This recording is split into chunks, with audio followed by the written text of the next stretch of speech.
Dans cette émission de ce matin, nous évoquons deux sujets. Le premier, le nouveau sélectionneur des éperviers du Togo est toujours sans contrat à quasiment un mois de son premier match officiel sur le banc de l'équipe nationale. Ensuite, le deuxième sujet qui va nous amener dans un voyage à travers le temps, parce que nous recevrons dans cette émission, en deuxième partie bien sûr, Monsieur Gbatik Madjob, qui est l'auteur de 2 livres qui parlent de l'histoire passionnante du football togolais, tome 1 et tome 2. On évoquera cela en deuxième partie. Alors pour cette première partie où nous parlons de Nibombe Daré, le sélectionneur des éperviers du Togo, le tout nouveau, j'ai sur ce plateau Abdoulaziz Agoro, consultant sportif. Un plaisir de t'avoir, Abdoulaziz. Helmut, plaisir partagé. Bonjour et bonjour à tous ceux qui nous suivent en ce moment. Effectivement. Alors, on a également Zico Sekle, ancien footballeur professionnel et aujourd'hui agent intermédiaire joueur. Un plaisir de t'avoir également. Ouais, d'autant plus que c'est le quotidien maintenant, ça devient un quotidien du coup. Voilà. Je suis content d'être là. Bonjour tout le monde. Bonjour Helmut. Merci surtout à vous, nos chers téléspectateurs et internautes également qui suivez cette émission en direct et sur notre chaîne YouTube. N'oubliez pas que cette émission a une deuxième partie. Alors, on va commencer avec cette information. La Fédération togolaise de football a fait une mise au point pour situer l'opinion sur le contrat de Nibombe Daré. Et selon ce qui est dit de façon succincte, pour l'instant, il reste à avoir l'approbation, enfin un retour. Il reste à avoir un retour officiel du ministère des Sports pour pouvoir avoir le contrat en bonne et due forme de Nibombe Daré pour qu'il puisse le signer, parce que le nouveau sélectionneur n'a pas encore signé son contrat. Aziz. Oui, comme vous venez de le souligner, ces propos viennent du secrétaire général de la Fédération togolaise de football, M. Hervé Tété Aboudan, qui affirme que le projet de contrat a été envoyé au ministère des Sports depuis le 25 juillet, mais ça a coïncidé avec le voyage de la ministre des Sports à la réunion des ministres des Sports du Commonwealth. Il faut juste retenir que cette situation est inquiétante, sinon alarmante. Parce que on se rappelle que c'était le lundi 14 juillet que l'annonce a été faite sur la nomination de Nibombe Daré. 4 jours, sinon 5 jours après, l'intéressé est descendu à Lomé puisque à l'annonce il n'était pas sur le territoire. Ouais. Aujourd'hui nous sommes à 35 jours du baptême de feu de ce dernier, c'est-à-dire que c'est le 6 septembre que le Togo affronte à Lomé ici à Kégué le Libéria. Donc je crois que nous sommes en retard. Nous sommes vraiment en retard, mais vaut mieux tard que jamais. Je crois que ça va empiéter vraiment sur la préparation des éperviers du Togo. Ah bon? Oui, parce que si le match est prévu sur le 6 septembre, normalement une semaine avant le 6, on doit commencer déjà par avoir les regroupements des joueurs à Lomé. Bon, déjà je pense qu'il doit être en train de travailler sur sa première liste. Je pense qu'il a même déjà commencé au soir même de son annonce. Hein. On l'espère, on l'espère, parce que quand le contrat sera signé, il y aura encore d'autres procédures, peut-être la présentation du nouveau sélectionneur. Bon, on pourrait reporter ça également, hein. On pourrait le faire après les 2 matchs, ça se fait aussi. Ça se fait, mais il faut reconnaître fondamentalement que nous sommes en retard par rapport à l'agenda des éperviers du Togo, par rapport à l'agenda de la Confédération africaine de football. Nous sommes en retard sur les événements, mais on espère que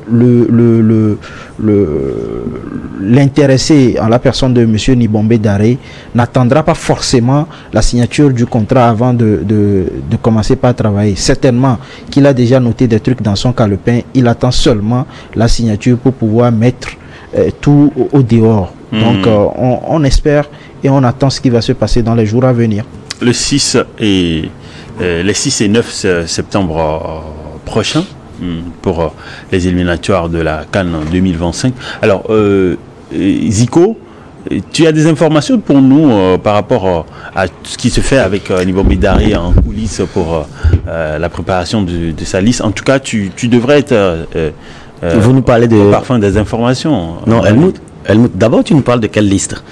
Quand vous êtes à 35 jours du renouveau de ce football où ce peuple attend beaucoup de ce football et que aujourd'hui comme l'a dit, nous sommes en retard par rapport à cette situation du ministère du contrat.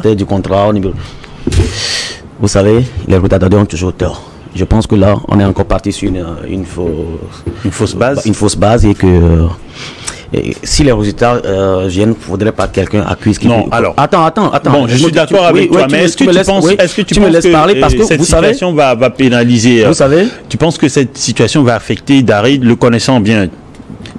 Tout le monde sait que moi, je suis un proche de M. Daré. Mais je ne pense pas que cette situation va l'affecter. Je vais le nier ou bien. Mais je ne viens pas sur ce plateau pour parler au nom de M. Daré. Non, je n'offre pas. Mais est-ce que tu penses que... Mais je suis en train de te dire que aujourd'hui, nous sommes au XXIe siècle et que le football ne se fait pas de la sorte. Ok. Nous sommes dans un pays où il y a des gens à la place qu'il ne faut pas. Vous n'allez pas me dire que cette réunion dont parle... Excusez-moi, cette réunion dont parle monsieur Agoro tout à l'heure, qui nous dit les réunions des ministres des sports, du Commonwealth. C'était un programme, c'était un agenda. Madame le ministre sait qu'elle allait à ces réunions. Monsieur Daré Alomé, je pense qu'il est pratiquement, ça fait 2 semaines qu'il est là. Vous allez nous dire que cette réunion dont vous parlez n'était pas planifiée. N'était pas planifiée ou ça fait déjà 2 semaines qu'elle est là, elle est partie à un moment, il faut que les gens arrêtent de se comporter comme ce pays. Si on vous met à des postes, c'est pour servir le pays. C'est pour servir ce pays et il faut l'intérêt du pays avant tout.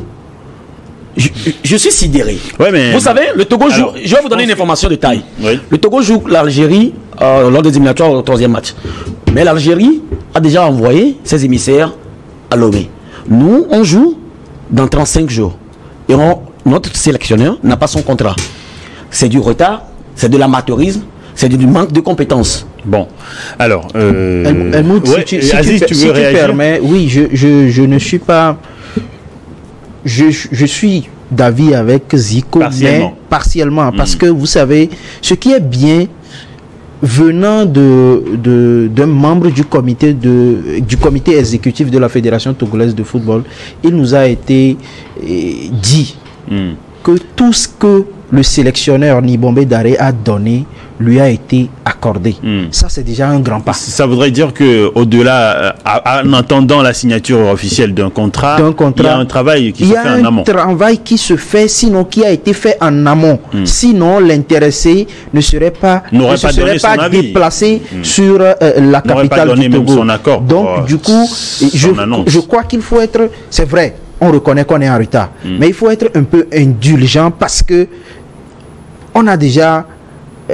des informations qui nous réjouissent parce que le monsieur a été considéré à sa juste valeur. Tout ce qu'il a demandé, toutes les conditions qu'il a posées ont été respectées. Et que sa proposition de salaire, de contrat, tout a été accepté.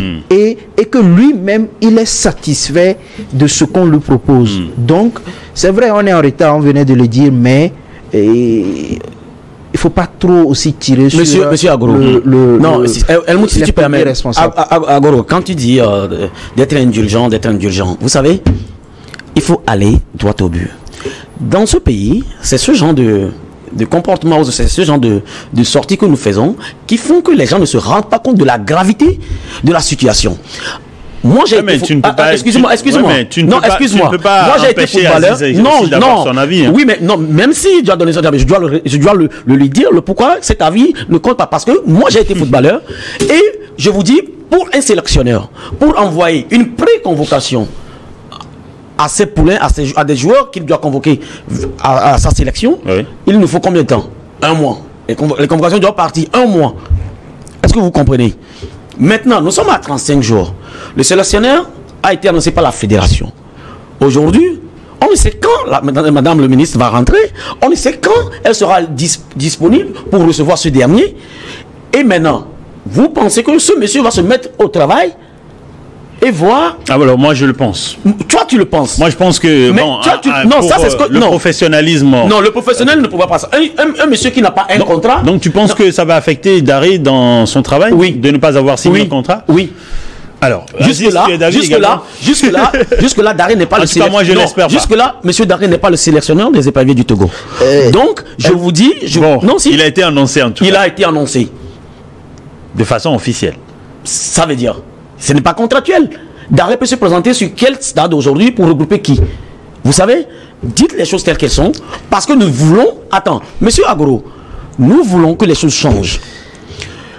Nous sommes au 21e siècle. Peu importe où se trouve madame le ministre, elle peut faire une audio visio, donner des restrictions pour décanter cette situation, pour que ce dernier qui a été annoncé... Alors, il se pourrait aussi que ce ne soit pas réellement le souci et que ce n'est pas une histoire de signature uniquement. Peut-être qu'elle est en train de... Vous avez lu les publications, quand vous avez lu les publications de Hervé Agbodin, ou bien sur des réseaux, il y a des comment on appelle-t-on, des plateformes qui ont relevé que la nomination de Darine n'a pas plu à des gens, il y a certains qui sont contre, il y a certains qui sont... Ce ne sont que des rumeurs. Mais si aujourd'hui on se rend compte que ce monsieur, ça veut dire qu'il y a vraiment un problème, il y a vraiment un souci. Vous n'allez pas me dire que si madame la ministre n'est pas sur le territoire, que ce qui lui a été, comme la sortie de monsieur, lui a été envoyé, il ne l'a pas lu, qu'il ne peut pas donner des directives pour que ces choses-là soient vite fait pour l'intérêt du pays.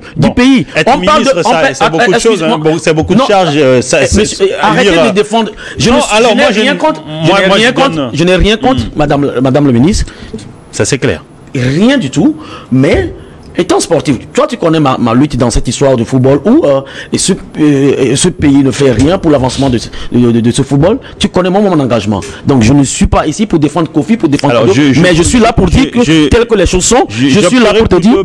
ne fais pas beaucoup, mais quand tu dis ne fais pas rien, je pense que c'est trop. Nous sommes dans un championnat. Quand la Mauritanie paie un joueur du championnat togolais à des prix exorbitants et ce dernier ne gagne que 150 000 francs à Lomé et il gagnera 2000. La Mauritanie paie 2000 $ comme salaire. 2000 c'est pas rien, mais vous n'arrivez pas à le faire. Nous sommes dans un championnat amateur, le football n'est pas considéré, ça il faut le dire. Ce n'est pas le sujet, mais je suis en train juste de vous dire que, surtout à monsieur Agoro, que ce n'est pas une histoire d'être indulgent où ce que nous sommes en train de faire va affecter cette sélection et nous sommes en train de rater encore cette Coupe d'Afrique qui arrive. Alors, j'espère que tu as tort. J'espère vraiment que Zico a tort. On va aller rapidement. Je crois que je veux rappeler juste à Zico que nous sommes sur la même lignée. Mais ce que je dis, c'est que quoi? On est en retard, certes. Est-ce que parce qu'on est en retard, il faut dire que non, que c'est fini. Non. Qui a dit que c'est fini? J'ai pas dit que c'est fini. Mais on a l'impression que j'ai pas dit que c'est fini. Mais vous savez que les retardés aujourd'hui, tout va vite en termes de football. Monsieur Agoro, moi, j'ai été footballeur. Aujourd'hui, je suis un agent intermédiaire. Je peux dire, je suis plus dans le domaine que vous. Je suis en train de vous dire qu'aujourd'hui, une seconde de perdu. Alors, ça chamboule tout. On va avancer un peu sur le sujet. Quand vous nous parlez de 2 heures de temps, d'une semaine, de 2 semaines, quand vous nous parlez des éliminatoires d'une Coupe d'Afrique, et vous n'avez pas de sélectionneur, vous nous demandez d'être indulgents envers ceux qui doivent juste décider par un coup de fil ou bien un audiovisuel pour décider que une chose soit faite pour l'intérêt du pays. Vous voulez qu'on soit indulgent envers ces gens? Je suis désolé. Peut-être que ce n'est pas si simple que ça. Alors, on va avancer un peu sur le sujet. Le Togo affronte le 6 septembre 2024 à 16h GMT ici au stade de Kégué le Libéria. Ce sera le baptême de feu, tu l'avais dit, Zico, face au Libéria. Et puis, 3 jours plus tard, ce sera un voyage à l'estadio de Malabo, à Malabo, en Guinée équatoriale, où les éperviers du Togo vont affronter donc la Guinée équatoriale. Alors, 2 matchs qui s'annoncent intéressants, mais qui s'annoncent aussi décisifs parce que on va juger d'arrêt sur ses premiers résultats. 2 matchs qui s'annoncent très compliqués. Très compliqués, oui. C'est pour ça que je disais tantôt que bien avant la signature du contrat de Nibombé Daré, il serait en train de travailler dans l'ombre. C'est, à mon avis, c'est indéniable, c'est forcé. Ça veut dire quoi? Ça veut dire que vous allez voir que le jour qu'on va nous dire que Nibombé Daré a signé son contrat, les choses vont aller très vite. Peut-être quand il va signer son contrat, le lendemain, vous verrez... La première liste. Même pas la première. Le lendemain, vous verrez peut-être la constitution de son staff. Le surlendemain, la première liste qu'il va, il va faire. Et peut-être le 3e jour, vous verrez le rassemblement des premiers joueurs locaux ici à Lomé et tout. Donc, puisque je venais de le dire, c'est un baptême de feu. Hein. Il faut faire extrêmement attention. Moi, j'ai dit sur tous les plateaux, dans toutes les émissions où je suis passé, que l'équipe l'équipe à prendre très au sérieux reste le Libéria. Dans ce groupe, il y a également l'Algérie, il ne faut pas l'oublier. Je suis d'accord, mais le Libéria, au jour d'aujourd'hui, quand vous voyez les performances du Libéria au cours des derniers matchs, des qualifications pour la Coupe du Monde 2026, le Libéria est troisième de sa poule avec 7 points. Derrière, je crois, le Zimbabwe et l'Algérie, qui ont respectivement également 7 points et 10 points. Donc il suffit juste d'un faux pas de ces deux-là pour que le Libéria prenne la tête de ce groupe et prétendre jouer pour la première fois une Coupe du Monde. Donc ces deux matchs-là pour le Togo restent très capital pour le public sportif, pour la nation togolaise et pour Nibombe Daré. C'est pour ça que je disais tantôt que le monsieur serait en train de travailler dans l'ombre. Un mot non, mais est-ce que vous trouvez possible, quand il vient de dire que c'est non, moi, je t'ai posé une question sur les deux prochains matchs. Okay, est-ce que vous trouvez possible qu'un entraîneur... Les deux prochains matchs. Oui, un entraîneur qui a été annoncé et n'a pas son contrat, qui doit préparer 2 matchs cruciaux. Quand vous demandez à ce dernier de qualifier cette équipe pour la prochaine Coupe d'Afrique, alors qu'il y a combien d'années, combien de Coupes d'Afrique que vous n'avez pas été... Non, attends, je suis... Parle-moi des matchs, comment tu vois... Non, ce n'est pas une histoire de match. Daré pourra aborder ça. Bien avant... Mais vous demandez à un entraîneur qui n'est pas contractuel d'aborder les matchs. Je suis désolé, je ne peux pas m'exprimer sur ce sujet, sur ce plateau. Alors. Donc, pour vous dire, c'est pour vous dire que nous ne sommes pas des amateurs, mais en termes de football... Je vous dis, je vous le répète, je vous ai toujours dit ça sur ce plateau. Nous avons des gens à la place qu'il ne faut pas, qui ne s'y connaissent rien en matière de football. Et aujourd'hui, le football n'est plus, il y a de cela 10 ans, n'est plus à la même place.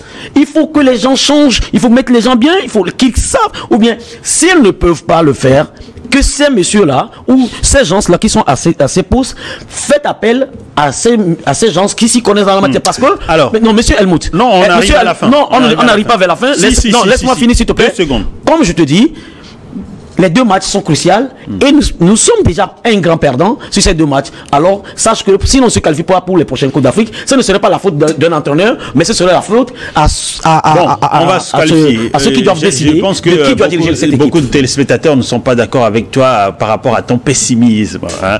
Alors, on va observer la pause. N'oubliez pas, chers internautes, cette émission a une deuxième partie où nous allons parler de l'histoire passionnante du football togolais avec l'auteur de ce livre qui est M. Batik Madiop. À tout à l'heure.